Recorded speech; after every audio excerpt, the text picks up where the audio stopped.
120 शब्द प्रति minute. Dictation शुरू होगा 5 सेकंड बाद। शुरू। महोदय, हमारे देश में हर 5 वर्ष में लोकसभा के चुनाव होते हैं। हर पार्टी चुनाव अभियान पूरे देश में जोर शोर से जारी रखती है, परंतु पार्टियों के घोषणा पत्र में किसान का कहीं जिक्र दिखाई नहीं दे रहा है।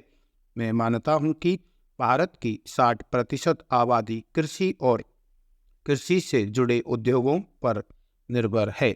हैरान करने वाली बात यह है कि इस तबके की उपेक्षा हो रही है। माना जा रहा है कि सभी दल अपनी ऊर्जा सामाजिक कार्यकर्ता द्वारा प्रभावित 250 सीटों पर ज्यादा लगा रही है, इसलिए देश का पेट पालने वाले किसानों पर कोई ध्यान नहीं दे रहा।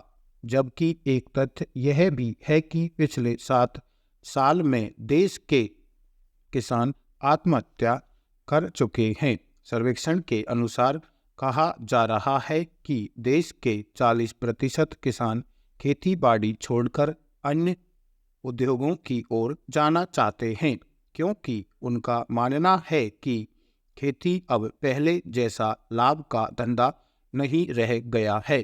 पंजाब इसका ज्वलंत उदाहरण है, जहां अधिक से अधिक पैदावार पर जोर दिया गया और इसके बावजूद एक किसान परिवार की औसत मासिक आय 5,000 रुपये प्रति माह मुश्किल से पहुंच पाई है, जो कभी किसान परिवार के लिए सभी स्रोतों को मिलाकर आय प्रतिदिन 165 रुपये थी।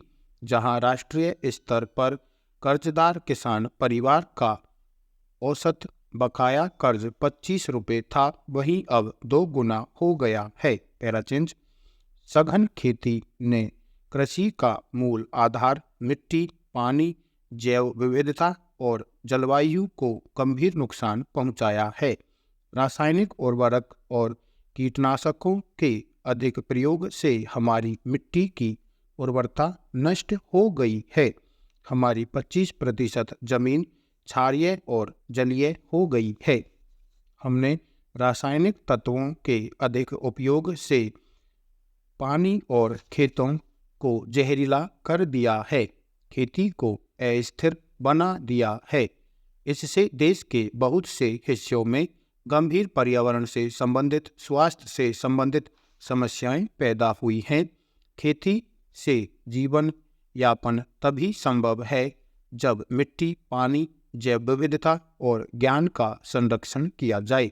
एक समस्या यह भी है कि कम या ज़्यादा वर्षा, असमय वर्षा और जलवायु परिवर्तन से भी खेती प्रभावित हो रही है। पैराचेंज। आज दुनिया के अंदर खेती करने के लिए आधुनिक तकनीक का इस्तेमाल हो रहा है। हमें भी आधुनिक तकनीक की शुरुआत करनी होगी। किसानों को ट्रैक्टर, पौधों को रोपाई करने के लिए और फसल काटने के उपकरण आसानी से मिलना चाहिए। अब खेती किसानी से संबंधित आवश्यक यंत्रों पर आयात शुल्क और आयात उत्पादन शुल्क घटाना और अनुदान देना जरूरी हो गया है, ताकि छोटे किसान भी उन्हें खरीद सकें।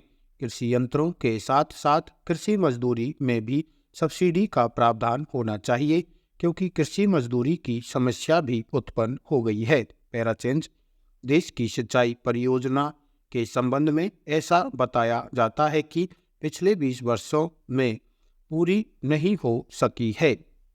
राज्य सरकार सक्षम होते हुए भी मौजूदा सिंचाई परियोजनाओं का ठीक ढंग से रखरखाव नहीं कर पा रही है। जरूरी है कि राष्ट्रीय राजमार्ग प्राधिकरण की तर्ज पर राष्ट्रीय सिंचाई प्राधिकरण बनाया जाना चाहिए और सिंचाई परियोजनाओं के लिए धन मुहैया कराने के लिए सरकारी बॉन्ड आदि जल्द से जल्द जारी किए जाने चाहिए। महोदय, हमारे यहाँ बाढ़ और सूखे के कारण विकट स्थिति उत्पन्न हो जाती है। बाढ़ और सूखे की समस्या का मुकाबला करने के लिए नदी घाटी प्राधिकरण बनाकर नदी के जल का उचित तरीके से वितरण करना जरूरी हो गया है।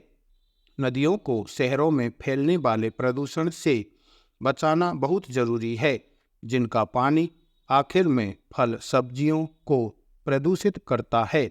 न्यूनतम समर्थन मूल्य को बदला जाना चाहिए। न्यूनतम समर्थन मूल्य उत्पादन लागत से 1.5 गुना होना चाहिए। समस्या यह भी है कि कृषि मूल्य आयोग में किसान प्रतिनिधि नहीं होता।